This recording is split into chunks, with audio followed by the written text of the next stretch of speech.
Salut à tous, on se retrouve pour l'épisode 1865 du Zap Image. On commence aujourd'hui en ce mardi 28 juin avec des anniversaires. Et tout d'abord, c'est une légende de l'équipe de France. C'est Fabien Barthez, il fête aujourd'hui ses 51 ans. Et il a quasiment tout remporté Barthez, que ce soit la Ligue des Champions, que ce soit la Ligue 1, 2 fois. Un trophée des champions, 2 fois la Première Ligue, une Coupe du Monde, 1 euro et une Coupe des Confédérations. Donc immense gardien, il a évolué par exemple du côté de Marseille, du côté de Manchester United à l'époque. Donc immense palmarès bien sûr pour Barthez. Qui a quand même gagné la Coupe du Monde avec les Bleus, l'Euro 2 ans plus tard, même la Coupe des Confédérations en 2001. Bon anniversaire à lui. Il y a aussi Kevin De Bruyne, le joueur belge de Manchester City, fête son anniversaire aujourd'hui. Fête aujourd'hui ses 31 ans pour certainement actuellement le meilleur milieu de terrain au monde. Il y a aussi le français Jean-Philippe Mateta, le joueur de Crystal Palace, il fête aujourd'hui ses 25 ans. Sinon on peut voir les autres anniversaires aujourd'hui, par exemple l'ailier gauche du Sporting Pedro Gonçalves fête aujourd'hui ses 24 ans. Gray, l'attaquant de Everton, fête aujourd'hui ses 26 ans. Par exemple, tiens, le défenseur belge de l'équipe de Lyon, Jason Denayer, il fête aujourd'hui ses 27 ans. On va parler du programme foot de la journée car aujourd'hui, il y a du football. C'est l'Euro U19. Donc déjà, on peut voir qu'il y a un match pour la 5e place entre la Slovaquie et l'Autriche à 17h. Également, à cet horaire de 17h, première demi-finale entre l'Angleterre et l'Italie. Et l'équipe de France, elle, jouera 3 heures plus tard à 20h contre l'Israël. Donc on parlera bien sûr de tous ces résultats dans l'édition de demain. Toujours avec l'équipe de France, on revient 38 ans jour pour jour en arrière, donc c'était un 28 juin. Donc l'équipe de France remportait l'Euro 84 en battant l'Espagne 2-0. Michel Platini avait été buteur lors de cette finale et Bruno Bellone l'autre buteur. Une pensée pour Michel Hidalgo, sélectionneur de l'époque, bien sûr du côté de l'équipe de France qui nous a quittés il y a quelques temps. Donc c'était en gros le premier titre majeur pour l'équipe de France. Vous savez que l'équipe de France a remporté 2 fois l'Euro, donc en 84, en 2000 et 2 fois la Coupe du Monde, 98 et 2018. Donc voilà, il y a 38 ans jour pour jour, c'était le premier titre majeur bien sûr pour l'équipe de France. Donc en plus cet Euro se déroulait en France, la finale avait lieu du côté du Parc des Princes. Toujours avec l'équipe de France, donc cette fois-ci, toujours avec le jour pour jour, cette fois-ci c'était il y a un an jour pour jour, et ça c'est pas une bonne nouvelle bien sûr, on se souvient tous, il y a un an jour pour jour, les Bleus quittaient déjà l'Euro en s'inclinant face à la Suisse au tir au but. Donc voilà, c'était un 28 juin, ça fait un an jour pour jour bien sûr, cette énorme déception bien sûr pour l'équipe de France. Quelques photos, souvenez-vous, on peut voir Benjamin Pavard qui n'avait pas fait un énorme match bien sûr contre les Suisses. On peut voir l'équipe de France, donc les Bleus avaient perdu au tir au but contre cette équipe suisse. Un petit rappel les gars, l'équipe de France quand même dans le match a mené 3-1, il restait 10 minutes de jeu, même il y avait toujours 3-2 pour l'équipe de France à la 89e minute. On avait pris un but dans les dernières secondes de la partie, du coup 3-3, ça allait au tir au but. Et du coup on s'était incliné bien sûr, ça a été une énorme déception parce qu'on attendait beaucoup plus de l'équipe de France, aller beaucoup plus loin, parce que dès les 8e de finale, ça n'a pas été bien sûr une réussite pour l'équipe de France. Souvenez-vous, la dispute entre Paul Pogba et Adrien Rabiot, c'était très électrique entre les deux lors de cette rencontre. Pourtant Pogba avait marqué un magnifique but, souvenez-vous, c'était parti en pleine lucarne. Kylian Mbappé, il avait loupé son penalty, enfin c'est surtout Sommer, le gardien suisse, qui avait arrêté son penalty. Là on peut voir la déception bien sûr de Kylian Mbappé, et là on peut voir la joie des Suisses, le gardien suisse qui avait arrêté le penalty de Kylian Mbappé, synonyme pour eux de qualification pour le tour suivant. Donc ils avaient été qualifiés pour les quarts de finale, je crois qu'après ils avaient joué l'Espagne, je crois, l'équipe suisse. Donc voilà les gars, c'était il y a un an jour pour jour, et souvenez-vous, voilà ce supporter, donc c'était il y a un an jour pour jour à la 89e minute, donc c'est la photo de gauche où il est dégoûté parce qu'il y avait 3-2 pour l'équipe de France, égalisation quelques secondes après des Suisses. On peut voir qu'il était très content, il avait enlevé tout son maillot, tout ça. Donc c'était il y a un an jour pour jour. Cette fois-ci il y a 4 ans jour pour jour, il y a eu pas mal de, vu que là on est en période normalement de grandes compétitions bien sûr au mois de juin. Donc il y a 4 ans jour pour jour, l'Allemagne est éliminée par la Corée du Sud en phase de poule de la Coupe du Monde 2018, perpétuant ainsi la malédiction du vainqueur de l'édition précédente. Donc vous retenez la Coupe du Monde pour les Bleus. Bref, donc regardez par exemple, c'était le dernier match de l'Allemagne contre la Corée. L'Allemagne devait absolument marquer, donc là c'était un attaque-défense. Regardez Neuer où il était les gars. Neuer normalement il goal, mais dans les cages en face, donc il était quasiment en attaquant.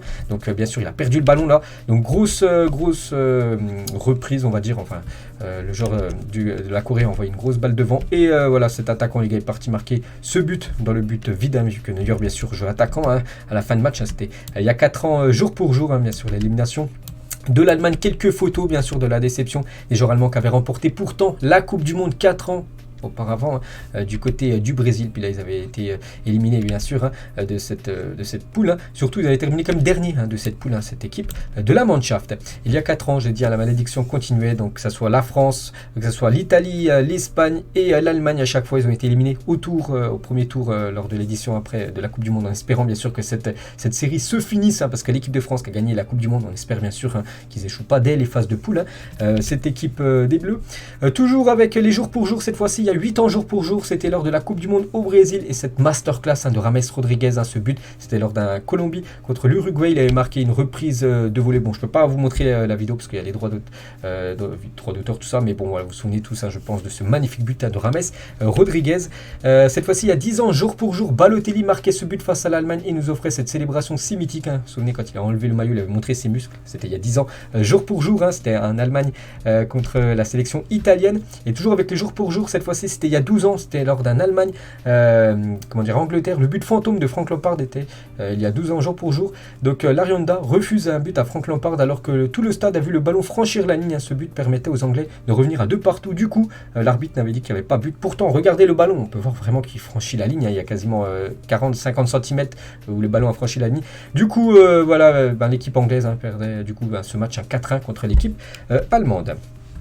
Et toujours avec les nations, vous savez que bien sûr il y a la Coupe du Monde, et on peut voir que d'après le simulateur de Opta Analyst, voici les nations qui ont le plus de chances de remporter la Coupe du Monde 2022. Et on peut voir que c'est l'équipe de France qui a le plus de chances d'après cet ordinateur, qui rend plein de statistiques, tout ça.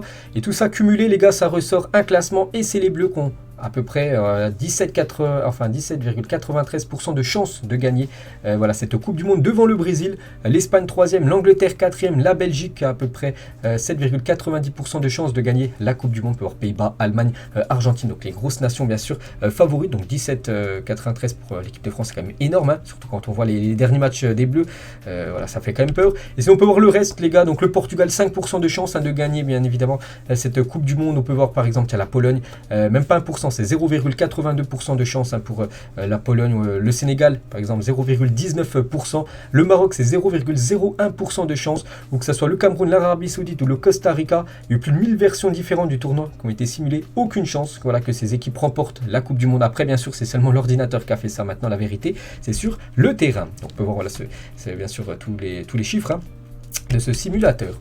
On prend la direction de l'Angleterre, on va prendre la direction de Manchester, donc c'est dans le nord de l'Angleterre. Et premier entraînement aujourd'hui pour Erik ten Hag à Manchester United. Vous savez, c'est le nouveau coach de cette équipe. Il a dirigé hier son premier entraînement du côté des Red Devils, en espérant que ça soit une saison bien meilleure pour Manchester United. Parce que cette saison, ils n'ont pas vu le jour, ils ont terminé très loin au classement. En Coupe d'Europe, ça n'a pas été fou. Donc ils ont changé de coach et maintenant c'est lui. Donc maintenant à lui, bien sûr, d'essayer de faire quelque chose avec cette équipe de Manchester, qui a quand même un sacré effectif. Mais bon, les joueurs ont du mal à jouer ensemble. On peut voir les premiers pas de Rashford pour cette nouvelle saison, vu que là maintenant c'est la nouvelle saison. On peut voir aussi Sancho ou même Anthony Martial, ou même le meilleur joueur la saison dernière du côté de Manchester, c'est David De Gea. Même en France, les gars, c'est la reprise. Par exemple, du côté de Lens, les gars, c'était la reprise. Donc Frank Hens, donc le coach. On peut voir aussi Seko Fofana, la recrue, Jimmy Cabot, qui vient en provenance d'Angers. Les gars, il a signé de ce mercato. Donc voilà les photos du côté de Lens. C'est la même chose pour l'équipe de l'AS Saint-Etienne. N'oubliez pas que Saint-Etienne jouera contre Dijon son premier match le 30 juillet prochain, donc dans un mois. Et du coup, c'est reprise aussi à l'entraînement.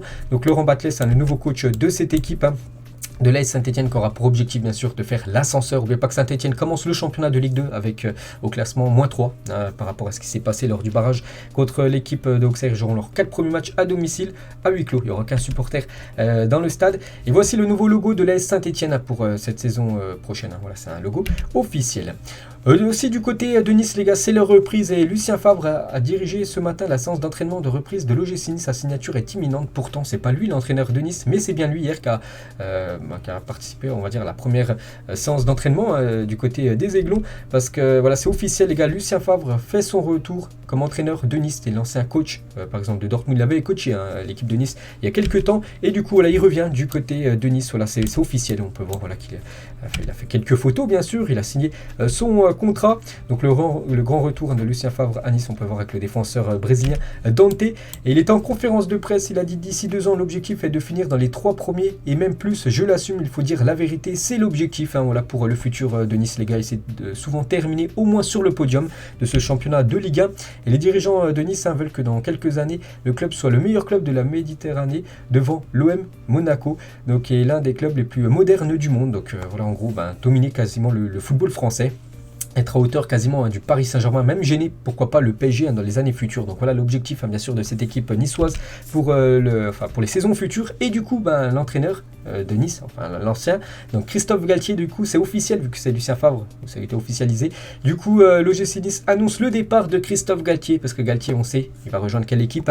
Donc voilà, Galtier les gars n'est plus l'entraîneur de Nice. Et la signature de Christophe Galtier au Paris Saint-Germain sera officialisée normalement ce mardi les gars. Aujourd'hui là, ça devrait être une recrue du côté du PSG, donc ça sera pas un joueur, ça sera l'entraîneur normalement, d'après le journal Le Parisien les gars. Aujourd'hui ça sera officiel, donc déjà Pochettino, déjà il faut faire les choses dans l'ordre, Pochettino sera limogé normalement aujourd'hui, et dans la foulée quelques minutes après, ça sera l'officialisation de Christophe Galtier en tant que coach parisien. Donc le PSG a dépensé 5 millions d'euros afin de déloger Christophe Galtier de son poste. Donc voilà, c'est imminent, ça peut intervenir à tout moment de la journée. Donc on peut voir où j'ai pris l'article bien sûr sur le journal Le Parisien, voilà, c'est certifié bien sûr pour vous dire que normalement aujourd'hui les gars, cet entraîneur de 55 ans, Christophe Galtier, deviendra le coach du PSG, et Galtier aura une autorité qu'aucun de ses prédécesseurs n'aura connu avant lui au PSG grâce à la venue de Luis Campos. Donc voilà une petite info de plus sur l'arrivée de Christophe Galtier.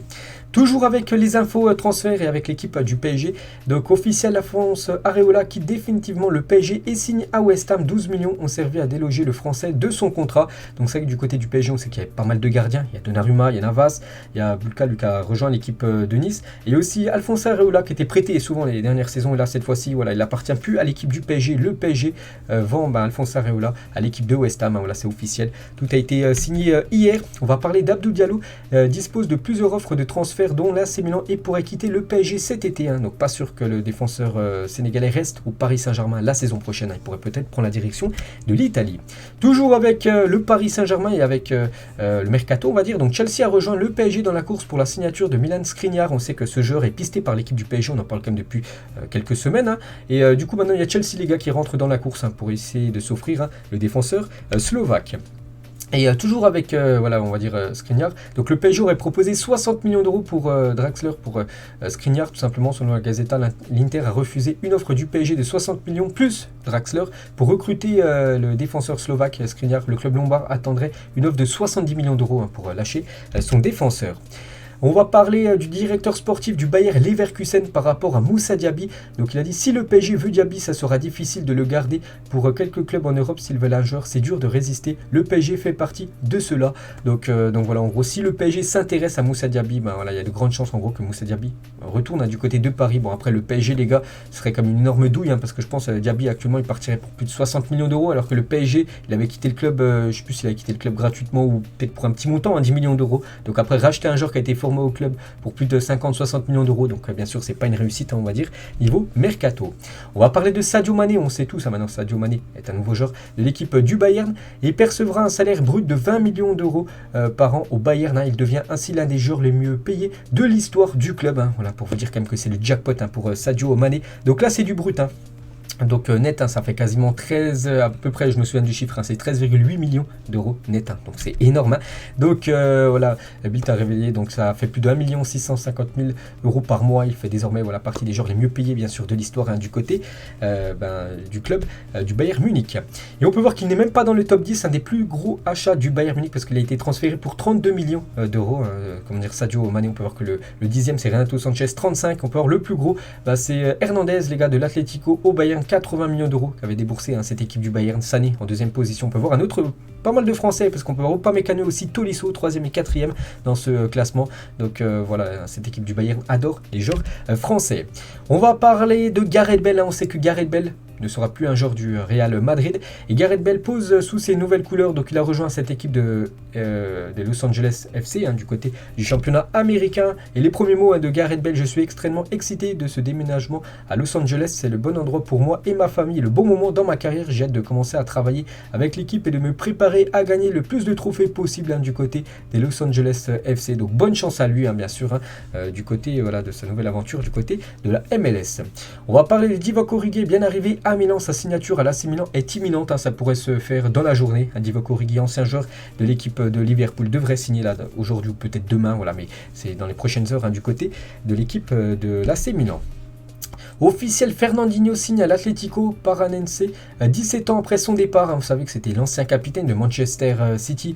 Et voilà, c'était ses derniers matchs du côté de City, vu qu'il avait annoncé qu'il quittait bien sûr ce club en fin de saison. Et du coup, là, il retourne du côté du Brésil, où il y jouait dans cette équipe à l'époque. 17 ans après, bien sûr, il retourne du côté de l'Atlético.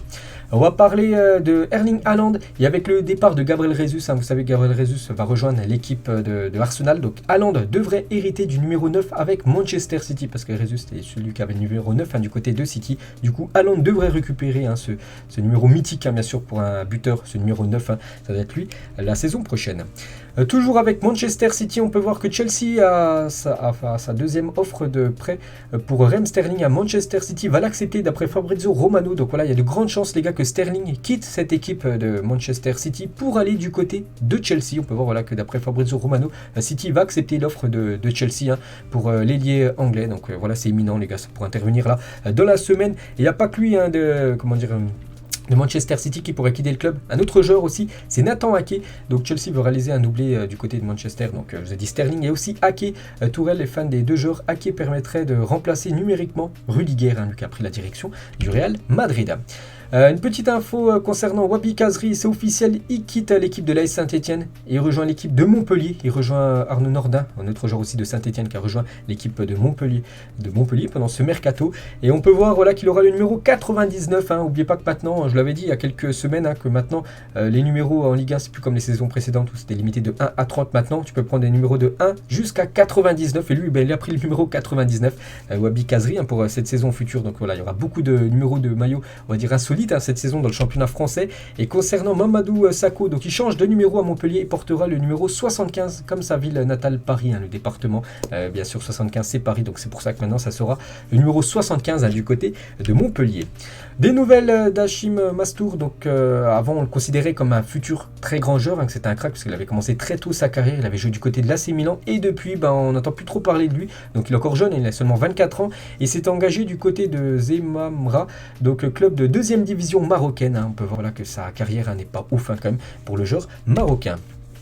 Des nouvelles de l'Algérien Riyad Mahrez s'est vu proposer une prolongation de courte durée par Manchester City. Les discussions avancent bien, donc il pourrait prolonger peut-être son contrat d'une saison supplémentaire du côté de City. Donc actuellement il est en fin de contrat en 2023, l'année prochaine. Riyad Mahrez et City pense tout simplement à prolonger l'international algérien. On va parler de Memphis Depay. Xavi veut que Memphis Depay reste au FC Barcelone, mais le club voudrait le vendre cet été parce que peut-être avec la potentielle arrivée de Lewandowski, n'oubliez pas qu'il y a pas mal d'attaquants. Il y a quand même Braithwaite, il y a Aubameyang, peut-être Lewandowski, il y a lui en plus. Donc voilà, il va falloir des départs du côté du Barça. Donc Xavi compte le conserver, le club aimerait le vendre. Donc on ne sait pas encore le futur bien sûr du joueur néerlandais. On va parler cette fois-ci d'Ousmane Dembélé qui fait les unes aujourd'hui des journaux en Espagne, la une journal sport. Dembélé très difficile, on peut voir notre article. De Jong négocie déjà son salaire avec Manchester United, tout en bas à gauche. Mais nous on revient les gars sur Ousmane Dembélé. Voilà que c'est très difficile parce que hier son agent a rencontré la direction Blaugrana, donc il fait la une journal sport, il fait la une également du journal Mundo Deportivo. Dembélé, c'est comme ça. Donc Moussa Sissoko, son agent, est à Barcelone afin de discuter du contrat du Français avec le club catalan. Cette semaine est décisive. N'oubliez pas qu'il est en fin de contrat dans 2 jours. On est le 28, le 30 juin. Il y a beaucoup de joueurs en fin de contrat, dont Ousmane Dembélé. Donc Dembélé exclut catégoriquement de prolonger au FC Barcelone si l'offre des dirigeants barcelonais n'est pas revue à la hausse, d'après Fabrizio Romano. Donc en gros, il faut absolument que le Barça augmente son offre, sinon il quittera le club. D'après les dernières infos qu'on a pu confutées de la réunion hier entre l'agent Dembélé et bien sûr on va dire enfin le FC Barcelone. Donc l'offre du Barça pour Dembélé c'est 6 millions d'euros net par an et plus 1,5 million de bonus. Donc c'est vrai que si on compare par exemple avec Sadio Mané du côté du Bayern, c'est quasiment 14 millions net pour Mané, là c'est 6 pour Ousmane Dembélé. C'est pour ça qu'il aimerait toucher un peu plus. Je pense que s'il rejoint par exemple l'équipe du PSG ou même Chelsea, les gars, il pourrait avoir un salaire à plus de 10 millions d'euros par an. Après voilà, ça lui bien sûr de faire les choix, ce qu'il préfère le projet sportif. Bon après le PSG ou même Chelsea bien sûr sportif est là aussi. Après ce qu'il veut gagner plus d'argent, est-ce qu'il veut rester en Espagne, je ne sais pas. Mais voilà, pour l'instant l'offre bien sûr du Barça, ça convient pas. Ousmane Dembélé, il espère toucher plus du côté du Barça pour prolonger son aventure. Du côté de l'Espagne, il n'y a pas que lui les gars qui en fin de contrat. Donc regardez tous les joueurs libres de tout contrat en 30 juin. Donc 30 juin, il y a beaucoup de joueurs. Donc que ça soit Dembélé, que ça soit Pogba, Tolisso, Dybala, Di Maria, Eriksen, Christensen, Kessié, Aurier, Belotti, Lingard, Onana, Origi. Il n'y a pas que, il y en a encore plein d'autres. Mais là voilà, ça, on va dire que c'est des joueurs ultra connus. Et voilà, tous ces joueurs, il y a de grandes chances qui quittent leur club là dans quelques jours.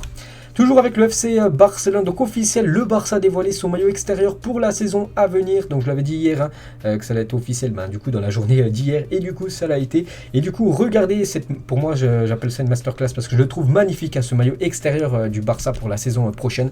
Donc ça sera un maillot de couleur or. Pourquoi cette couleur or? Donc en gros c'est un maillot inspiré des Jeux Olympiques 92 parce qu'ils avaient lieu du côté de Barcelone, donc 30 ans plus tard. Donc voilà, c'est pour ça que c'est ce maillot de couleur or, voilà. Le maillot, on va dire, à la couleur qui domine, avec le sponsor Spotify, la marque américaine Nike, un très très beau maillot. Je sais pas ce que vous en pensez, il est vraiment sublime. Vous pouvez déjà le retrouver sur la boutique officielle du Barça, voilà, dans Decathlon, tout ça. Je pense qu'ils vont bientôt le vendre, bien sûr, vu que maintenant ça a été officialisé. Donc c'est le même, bien sûr, pour l'équipe féminine. Donc très très beau maillot. On peut voir par exemple les vestes aussi, avec la nouvelle collection de couleur or. On peut voir aussi cette veste couleur or avec la moitié bleue. Donc voilà tout ce qu'on peut retrouver maintenant dans la boutique officielle du club du côté de Barcelone. Magnifique maillot. Et concernant le troisième maillot du Barça, donc celui-là n'est pas encore dévoilé officiellement, mais voilà, il a fuité, je l'ai déjà montré quelques fois, je vous le remonte pour ceux qui n'ont pas vu les gars. Ça date d'un maillot tout blanc avec une croix, on va dire bleue et rouge plein milieu du maillot. Là aussi un magnifique maillot de la part des Blaugrana. Et toujours avec le Barça, donc le Barça et surtout l'AS Roma, n'oubliez pas qu'ils devaient se rencontrer lors du trophée Gamper prévu début août, et l'AS Roma a décidé de résilier sans motif le contrat signé pour le match du trophée Juan Gamper qui devait se tenir le 6 août prochain face au Barça. C'est officiel, l'AS Roma ne viendra pas du côté de Barcelone à disputer cette rencontre. Donc l'AS Roma justifie la résiliation du contrat entre les deux clubs par un changement de planification de sa pré-saison. Le Barça, dans les 24 prochaines heures, va entamer le processus de remboursement des fans qui ont acheté déjà des billets pour assister bien sûr à cette rencontre. Donc un nouvel adversaire devrait être trouvé là dans les prochains jours, voilà, pour jouer ce trophée Gamper qui est toujours un trophée. Ça fait plus de 30 ans voilà, que le Barça joue ce trophée toujours en début de saison, voilà, pour montrer l'effectif de la saison prochaine, tout ça. Donc voilà, ça ne sera pas l'AS Roma, il va falloir trouver un nouveau adversaire. Et le Barça étudie s'ils pourront poursuivre tout simplement en justice l'AS Roma pour rupture unilatérale. Donc voilà une petite info concernant cette rencontre. Regardez la une aujourd'hui du journal Marca, et la une de Marca, donc le Bernabéu n'a pas de vacances, les travaux ont été accélérés, il y a 400 points à travailler, le vestiaire a été reconstruit, il sera prêt à la rentrée de la Ligue. Donc on va parler de ce vestiaire, donc le vestiaire de l'équipe première du Real Madrid a été démoli, un nouveau vestiaire sera inauguré au début de la saison prochaine, en plus d'être accompagné de nouvelles zones d'échauffement, d'un spa et des dernières technologies pour appuyer les discussions tactiques. Donc voilà, en gros, on sait que ce stade il est en rénovation, donc là tout le vestiaire a été démoli bien sûr pour qu'il y ait un nouveau vestiaire du côté de Madrid. On va parler des Tigres au Mexique. On peut voir que cette équipe où joue par exemple Thauvin ou même Gignac, donc ils ont présenté leur nouveau maillot pour la saison prochaine. Donc toujours un très très beau maillot de couleur orange pour cette équipe des Tigres. Et on va parler d'André-Pierre Gignac qui est une légende du côté du Mexique. Donc il a remporté le Ballon d'Or du meilleur attaquant évoluant au Mexique. Encore une grosse saison pour le Français qui remporte pour la deuxième fois ce trophée. Donc félicitations André-Pierre Gignac, j'ai dit les gars. Lui il a vraiment, ça a vraiment été une réussite, on va dire son départ du côté des Tigres. Des nouvelles de Jack Grealish qui a terminé en slip au mariage de Harry Maguire en Bourgogne. C'est qu'Harry Maguire s'est marié là il y a quelques jours en Saône-et-Loire, donc dans le département 71 en Bourgogne, et bien sûr il a invité pas mal de ses collègues dont Jack Grealish. On sait que Jack Grealish adore faire la fête, donc voilà une petite info. Donc ça c'est une vidéo que j'ai pu voir, bien sûr où il était encore bien, on peut dire encore bien bu, le joueur de Manchester City. Des photos les gars des joueurs en vacances, par exemple le roi d'Égypte profite de quelques jours de de repos avant de reprendre l'entraînement du côté de Liverpool. Bien sûr, c'est Mohamed Salah. On peut voir aussi Arek Milik se détend chez lui, un magnifique vue. C'est vrai que lui, il a une magnifique demeure du côté vers Marseille. Donc regardez cette magnifique vue, bien sûr, pour l'attaquant polonais. Luka Modric en vacances pour préparer cette prochaine saison. Du côté de Madrid. On va parler de Victor Osimhen. Vous vous souvenez, Victor Osimhen a eu une grave blessure à l'œil. Quasiment son œil est sorti de son orbite. C'était vraiment pas beau à voir. Donc il est revenu sur cette blessure. La blessure que j'ai eue contre l'Inter Milan donnait la sensation d'être une blessure quasi mortelle. Je suis le seul à l'avoir ressenti et je ne peux pas expliquer ce que j'ai ressenti parce que j'étais blessé partout, mon visage et mon corps. Il a également dit, quand j'étais capable de me lever sans utiliser la civière, de sortir du terrain tout seul, j'ai su que c'était quelque chose que je pouvais supporter. Il a également dit, je vis aujourd'hui avec 18 vis en titane sous la mâchoire. Je suis passé par beaucoup d'épreuves, beaucoup de nuits sans sommeil. Je ne pouvais pas dormir, je ne pouvais pas manger à cause de la douleur. Voilà, c'est une terrible blessure. Donc il a été forfait pendant pas mal de mois quand même. Victor Osimhen, donc voilà, il a encore des séquelles, bien sûr très graves. Donc c'est pour ça qu'il a dû jouer pendant de nombreuses fois avec un masque. Voilà, par rapport à cette grave blessure. Donc en espérant qu'il va se rétablir encore très rapidement. On va parler de Xavi, donc l'ancien joueur du Barça. Maintenant coach, donc avant c'était un ancien joueur, et regardez cette saison 2008-2009, donc il joue milieu de terrain, donc 54 matchs, 10 buts et 30 passes décisives, c'est énorme quand même pour un joueur qui joue milieu de terrain, bien sûr, la légende, Xavi. Quand Bordeaux allait chercher la première place de son groupe de Ligue des Champions devant le Bayern, la Juventus, avec 16 points sur 18 en 2009-2010, ça a bien changé maintenant, parce que Bordeaux, on sait que la saison prochaine va jouer en Ligue 2, ou peut-être encore pire s'ils sont en faillite. Donc c'est vrai qu'en 2009-2010, il y a quasiment 12-13 ans, donc voilà, ils étaient en Ligue des Champions, ils terminaient comme devant le Bayern et la Juventus en ayant gagné quasiment tous leurs matchs, sur leurs 6 matchs de Ligue des Champions, 5 victoires, donc un match nul, 0 défaite, donc voilà, c'était la grande époque bien sûr des Girondins de Bordeaux. Diego Maradona face à la Belgique lors d'un match de Coupe du Monde. Donc c'était à l'époque, on peut voir pas mal de Belges avec la légende Diego Maradona. Toujours avec Maradona, c'était un match Argentine contre l'équipe de France. Michel Platini en face, de légende bien sûr. On peut voir leur maillot, nos drogues. Bon, ça fait un petit peu rire quand on pense après ce qu'a vécu bien sûr Diego Maradona, bien sûr, là, qui nous a quitté il y a quelques mois quand même. On va parler de Luis Suarez, les gars. Donc seuls 3 joueurs ont inscrit plus de buts pour leur club que Luis Suarez depuis ses débuts en Europe. Donc c'est en 2006-2007 du côté de Groningen. Donc il y a Léo Messi 674, Cristiano Ronaldo 666 et Lewandowski 507 plutôt, et Suarez c'est 439. Donc Suarez, les gars, une petite info au transfert, il devrait prendre la direction de River Plate la saison prochaine.